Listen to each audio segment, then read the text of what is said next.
can be implemented now, and we agreed on finding the mutually beneficial ways to do that.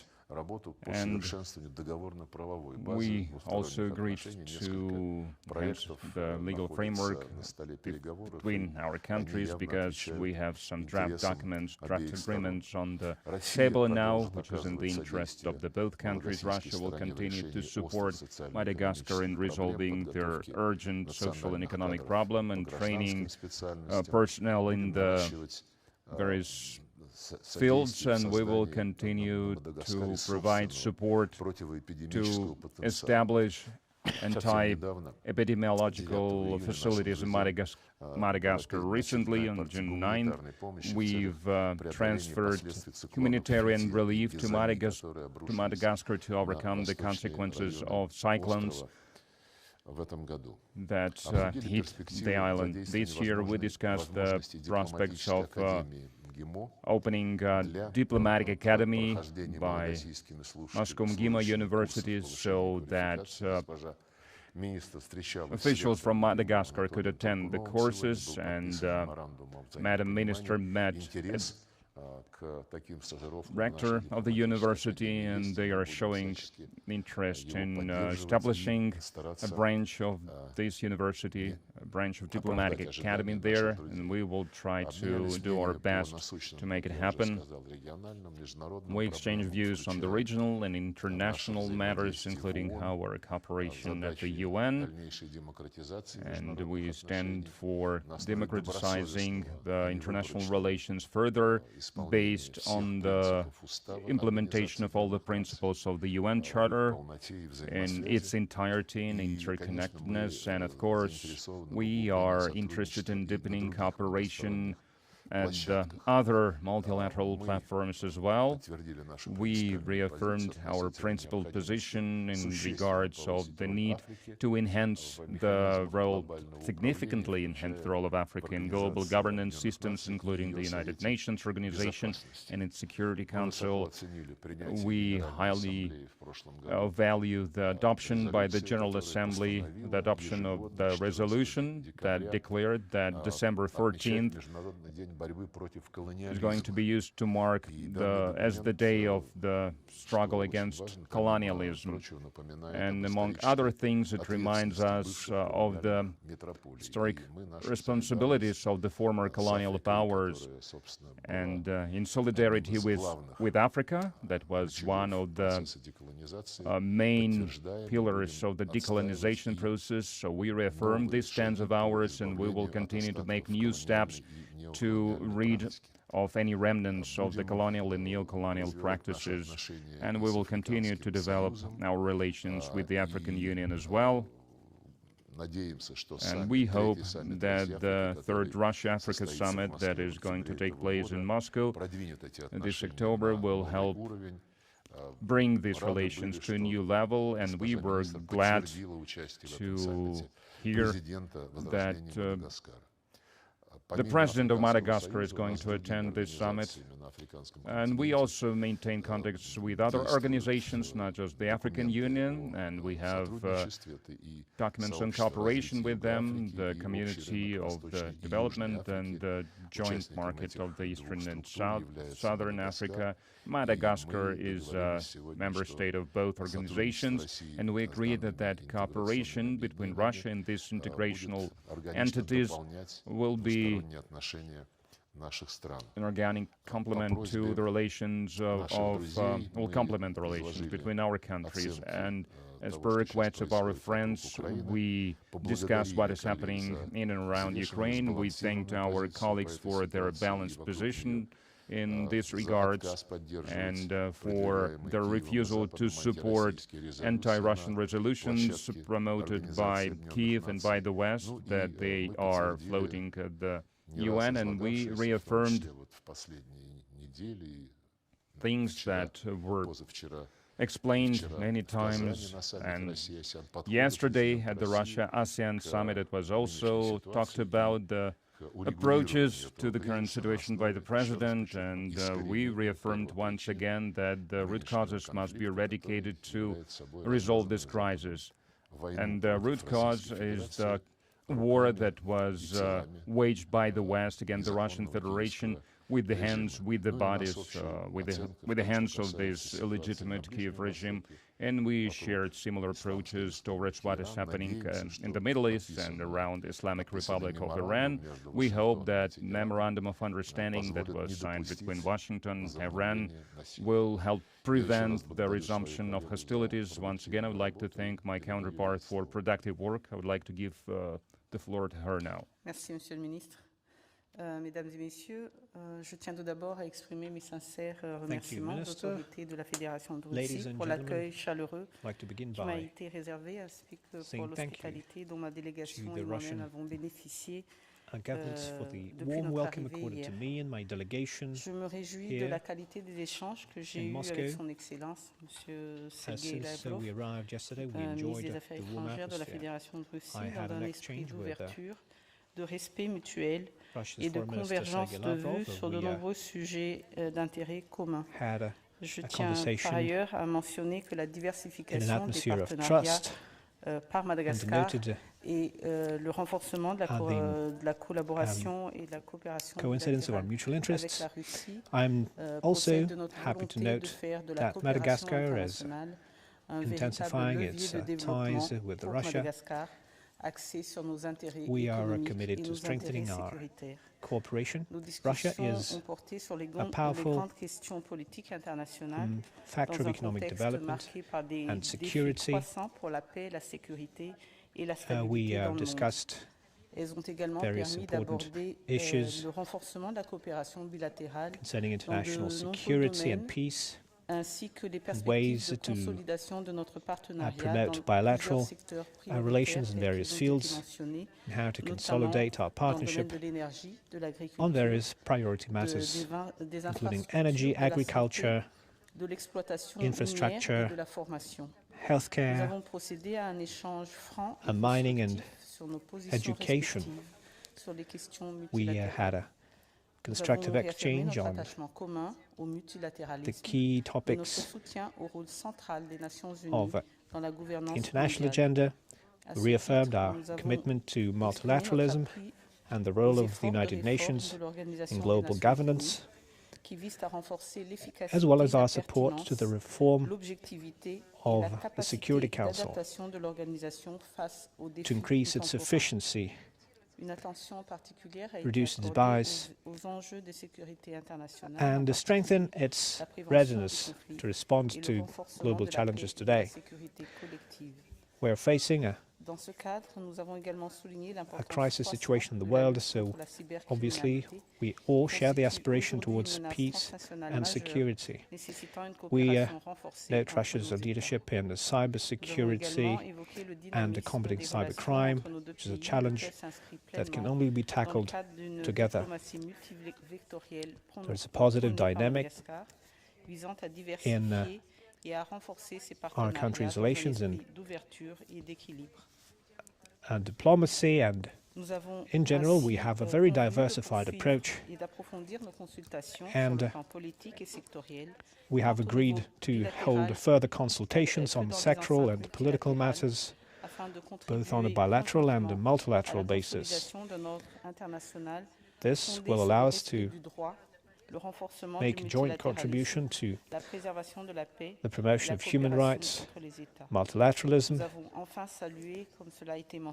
and broader international cooperation. We have noted the signing of a cooperation memorandum between the Russian Foreign Ministry and MGIMO to boost our administrative capacity. Thank you.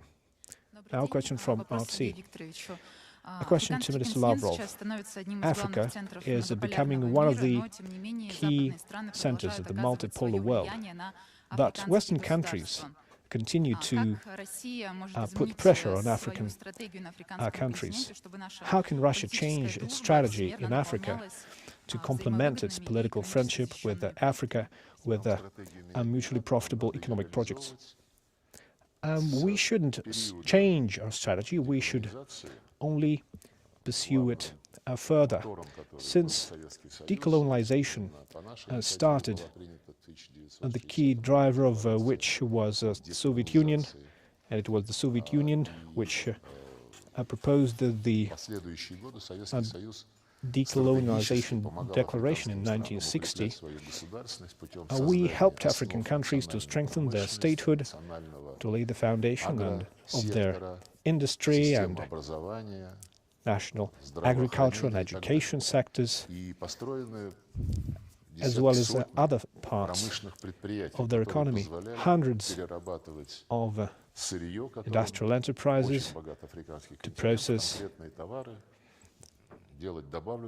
the raw materials that African countries have an abundance of. But the Western approach has been different. Since they were forced to depart from the continent, and the French, by the way, still have an illegitimate and illegal presence in some of the islands that belong to Madagascar, which has been confirmed by United Nations resolutions multiple times, but the French don't want to go away, and this is the situation with other African countries as well. So the West has siphoned resources from African countries,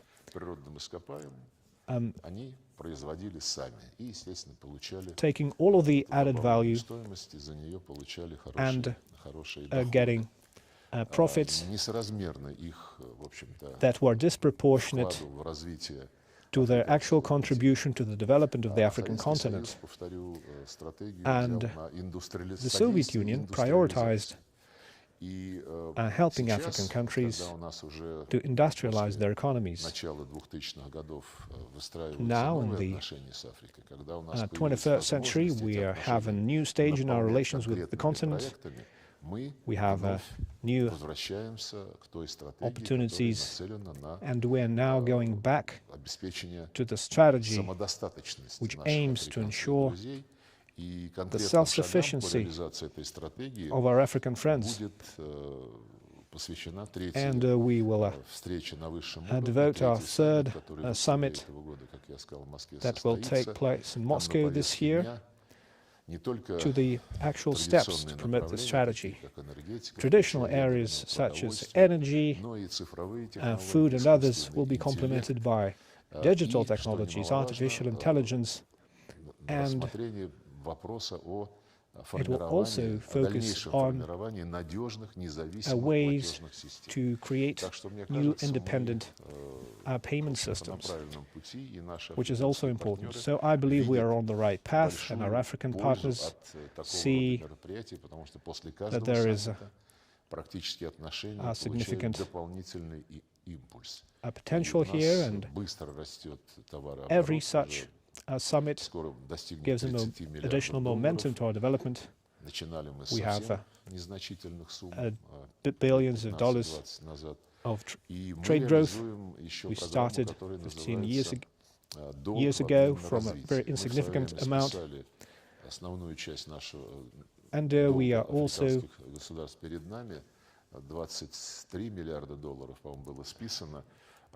wrote off a significant part of the debt of African countries. $23 billion was written off, and the remainder will be used for investment projects that are pursued jointly with the African states. So they will go back to the economies of those countries. A question from Ria. Mr. Lavrov, US President Trump said that after the war with Iran is over, he will go back to tackling the Ukrainian crisis.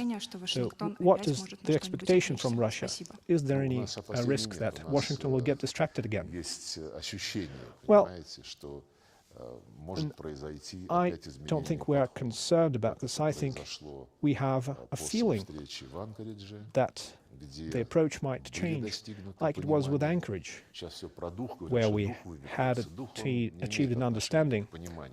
We sometimes hear that the spirit of Anchorage is no more. Well, it's not about the spirit, it's a more specific thing. Our presidents agreed with the American proposals, but the situation has changed since then. Marco Rubio spoke in Congress and said, to our surprise, that the United States cannot be a mediator on Ukraine because the United States supports Ukraine hands down. And they don't only support Ukraine by prolonging the sanctions introduced by Joe Biden, but also by introducing additional sanctions and adopting additional programs by the Pentagon to provide military assistance to the Kiev regime. At the same time, we note, even though we note the fact that the United States want to oust Russian companies from the American markets, which is something they openly declared as well. Still, we also acknowledge that the Trump administration has never turned down a dialogue, and it has always accepted that a dialogue is necessary. There were some phone calls after Alaska, and there was one recently, and Mr. Witkoff and Kushner visited Moscow. I am in contact with Marco Rubio. We had personal contacts, and we are on the phone from time to time. So obviously we want this dialogue, which is a very laudable thing, in contrast with the Europeans, who seem to be very proud of their principles. I don't know what those principles are. When they say that you can only speak to Russia from a position of force. Well, I don't know, but they recently had a summit laying claims to being a mediator, but at the same time they're putting forth ultimatums, like it was with the meeting of Starmer, Macron, and Merz in London. They proposed a 5-paragraph ultimatum with the ambassadors of those countries submitting these ultimatums to our ministry. I don't know how they can be seeing themselves as negotiators. Now they decided to extend the Russian sanctions, not for another 6 months, but for another year. I think this is yet another signal that Europe is taking a serious approach, and apparently they're trying to push Russia to force it to capitulate. I wouldn't call that reasonable policy. Going back to the United States, even despite the fact that Marco Rubio said that they're not mediators, that they're for Ukraine, President Trump is now saying that he's ready to go back to his efforts to try and help the settlement of the Ukrainian crisis happen. We are willing to cooperate. We stay committed to the ways to settle this conflict that we heard from American side. A question from TASS. Is there any understanding about what will be the timeline for visit by Witkoff and Kushner to Moscow? And will the agenda be influenced by the recent terrorist attacks, such as the Ukrainian attack on the bus with children in Bryansk region? Well, the agenda of our meetings is always reflective of what's happening on the ground, and I think it will be useful for our American colleagues to face the facts that show the true face of the Kiev regime. There is an abundance of such facts. In August last year, when Putin and Trump met in Alaska, President Trump was very much surprised when he heard that there is a law in Ukraine that not only outlaws the Russian language, but also the canonical Orthodox Ukrainian church. He asked Marco Rubio and Witkoff who were with him, if that was true, and they confirmed that that was in fact the case. So these terrorist attacks should certainly be noted by our American colleagues who seem eager to help reach a settlement to this Ukrainian conflict. As I said, we had reached an agreement in Alaska last year. And as to the timelines, I think Dmitry Peskov and Yuri Ushakov already said that there are no definite timelines. Wikoff and Kushner were busy with Iran, and now the memorandum has been signed. And we heard that 60 days talks on other parts of the US, Iran, and the Middle East agenda have started. Now, I also heard that they had put off the beginning of those talks to a later date. Perhaps they had a certain difference on some point. Maybe someone doesn't want these talks to happen. But whenever these talks start, we wish them success.